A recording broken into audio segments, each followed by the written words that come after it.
we are watching an American tourist sail to North Sentinel. It ended badly, and I think it's about this cute-looking dude, innocent guy with a nice little smile. Something happened to him, and it ended badly. Hopefully he's alive. Yeah, hopefully he's all good in the head, and he's functioning human. Let's see. We've got 13 minutes of this. Let's go. On the 15th of November 2018, John Allen Chow took a boat to North Sentinel Island expecting a peaceful welcome. He never made it back home. Although before we talk about who he was, what he was doing, and how he came to... Oh, I think I know where it's gonna go. He went to a secluded island, and he thought they would greet him and be like, yeah, hello, dude. Yeah, we're gonna treat you like a king because you are not like us. But little did he know, he got like probably eaten or something.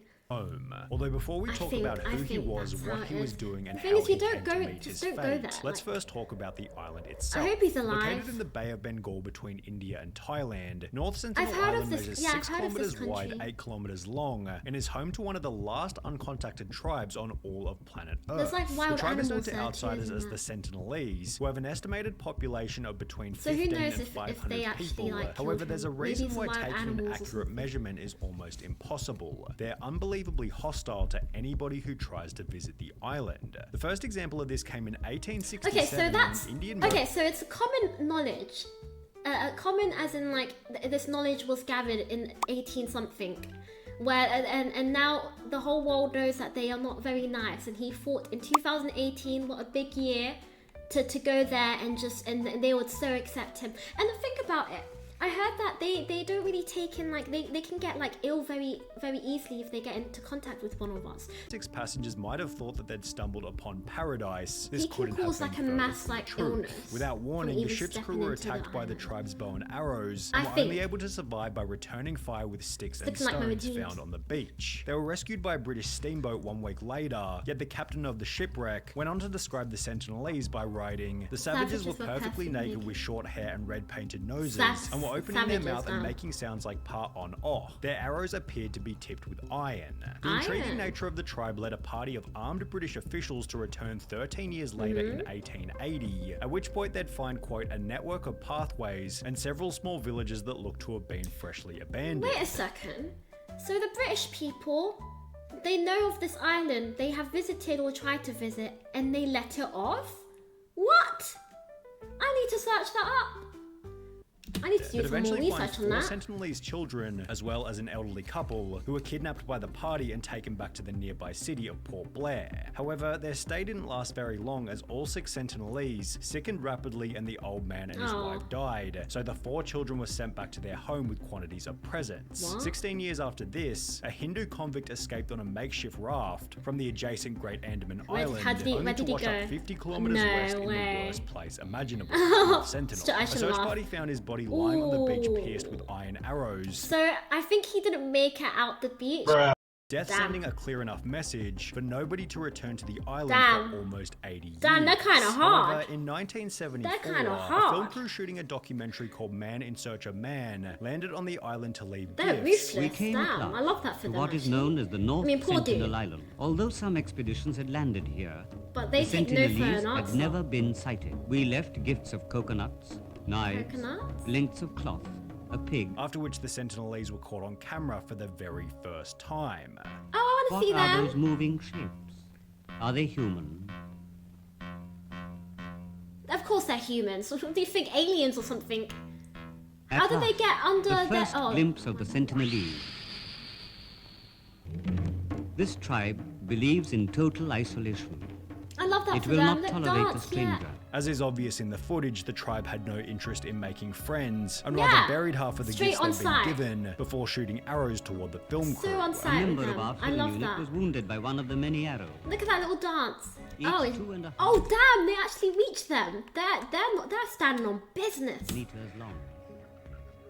Oh, that's an arrow to kill. If on Google Maps you zoom into the coastline on the island's northwest corner, you'll find a different boat which now acts as a permanent reminder of North Sentinel's hostility and unrecoverability. Ooh. The ship going by the name of the MV Primrose had been transporting farming supplies to Australia before it wrecked on the unfortunate location in 1981. The ship's passengers were That's actually quite recent.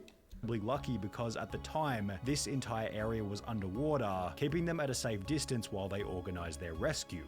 In the meantime, the Sentinelese observed the ship from their beach, with the crew members describing the tribe.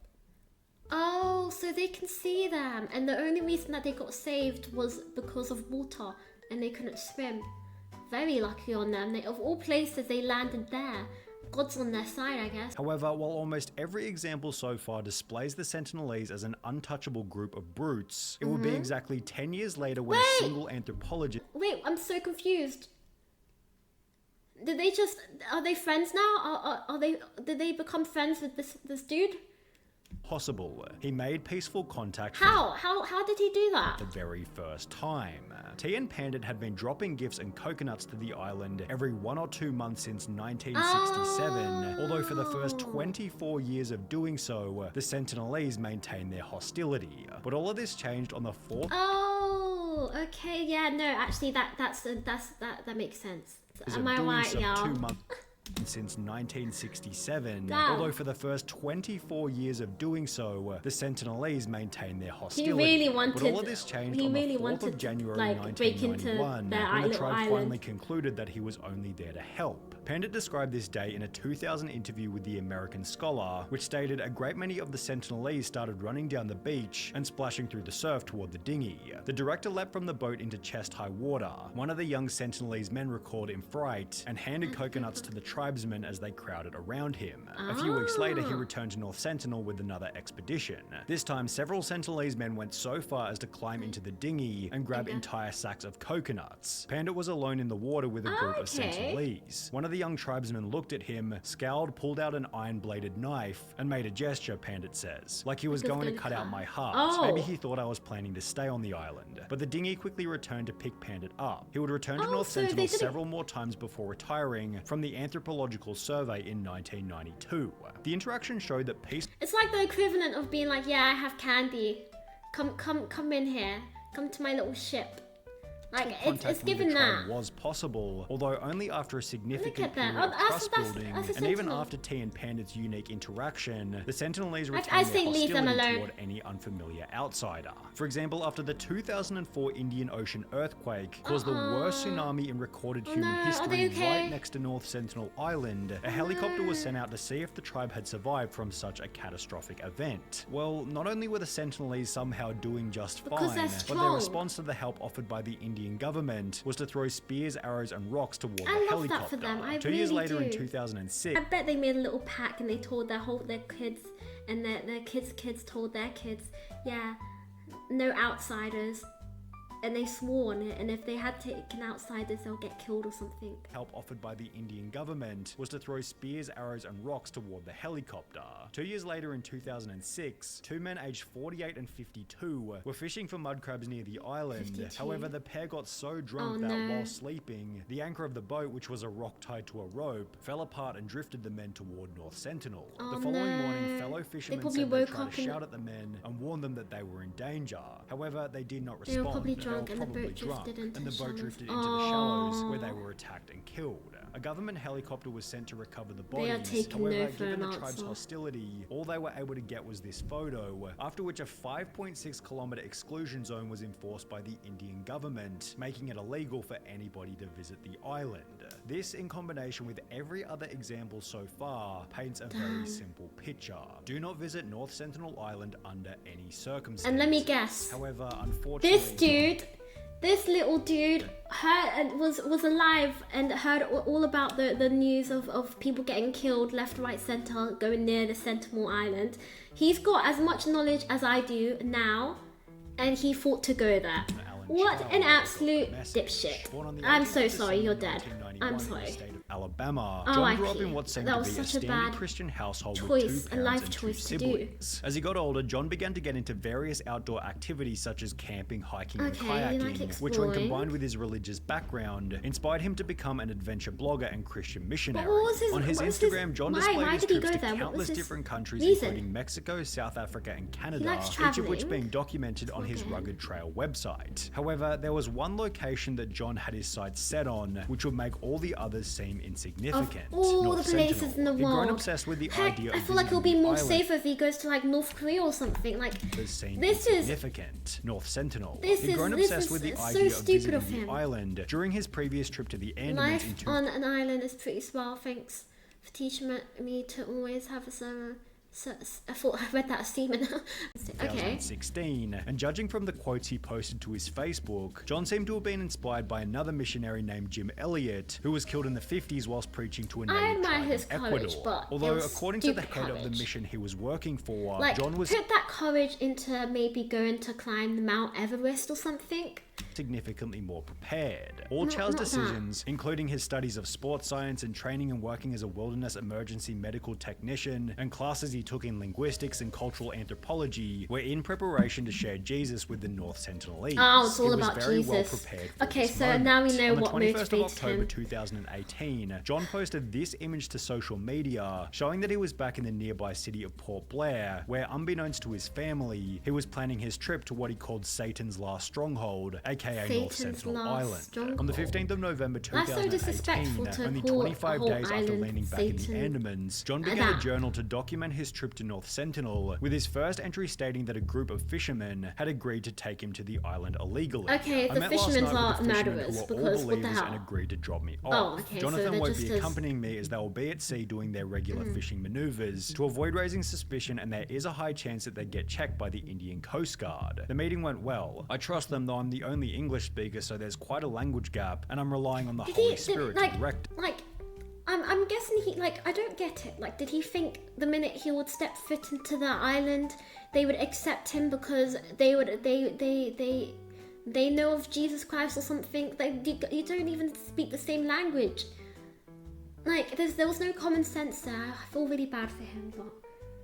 Does. The drop zone was pointed out on the map as being a cove on the southwest of the island, and I depart in 3 or so hours. God, I thank you for choosing me before I was even formed in my mother's womb to be your messenger for your great news to the people of North Sentinel Island. John then explained his plan for first contact by stating, the plan is to link up with the crew tonight and depart tonight, arriving at the shore around 4 AM. From there, we make progressive contact with fish as gifts over the next few days and then send me... Wait, the plan is to link up with the crew tonight and depart tonight, arriving at the shore around 4 AM. From there, we make progressive contact with fish as gifts over the next few days and then send me off. We might even send a kayak laden with gifts towards shore. The following day, John explained that his trip to the island went as planned by writing, at 4:30 we entered the cove on the western shore, which was followed by his first attempt at contact approximately So did he, let me see, later. did he land or did he get attacked? Around 15 pounds it felt like. I put them on top of the kayak and began rowing. He